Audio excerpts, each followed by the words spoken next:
Supreme court సీజేఐగా justice Surya Kant బాధ్యతలు స్వీకరించారు. 2027 ఫిబ్రవరి 9 వరకు ఈ పదవిలో కొనసాగుతారు. సీజేఐ ప్రమాణ స్వీకారానికి తెలంగాణ సీఎం రేవంత్ రెడ్డి హాజరవగా ఏపీ సీఎం చంద్రబాబు ఎక్స్ వేదికగా అభినందించారు.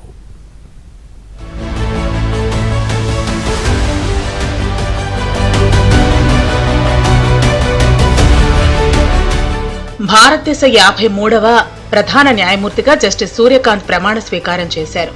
రాష్ట్రపతి భవన్లో జరిగిన కార్యక్రమంలో రాష్ట్రపతి ద్రౌపది ముర్ము ఆయన చేత ప్రమాణ స్వీకారం చేయించారు. ఆదివారం నాడు పదవి విరమణ చేసిన సీజేఏ బీఆర్ గవాయ్ స్థానంలో జస్టిస్ సూర్యకాంత్ బాధ్యతలు స్వీకరించారు. 2027 ఫిబ్రవరి 9వ తేదీ వరకు ఈ పదవిలో కొనసాగనున్నారు. సీజేఐగా బాధ్యతలు చేపట్టిన తొలి హర్యానా వాసిగా జస్టిస్ సూర్యకాంత్ రికార్డు సృష్టించారు.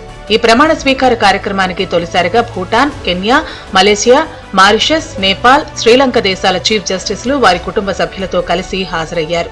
जो भारत के उच्चतम न्यायालय का मुख्य न्यायमूर्ति नियुक्त हुआ हूँ, ईश्वर की शपथ लेता हूँ ईश्वर की शपथ लेता हूँ कि मैं विधि द्वारा स्थापित संविधान और विधियों की मर्यादा बनाए रखूंगा।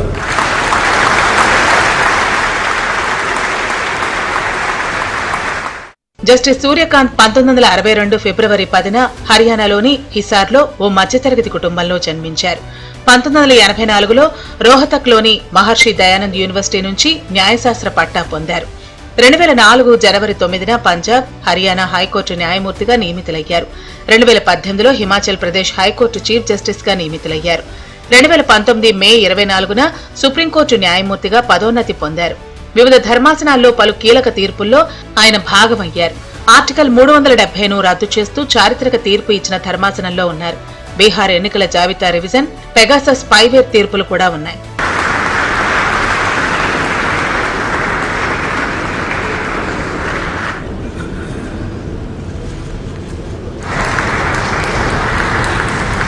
సీజేఐ ప్రమాణ స్వీకార కార్యక్రమంలో తెలంగాణ సీఎం రేవంత్ రెడ్డితో పాటు పలు రాష్ట్రాల సీఎంలు, గవర్నర్లు పాల్గొన్నారు.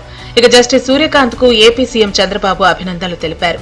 ఆయన పదవీకాలం ప్రేరణాత్మకంగా కొనసాగాలని కోరుకుంటున్నట్లు ఎక్స్ వేదికగా పోస్టు పెట్టారు.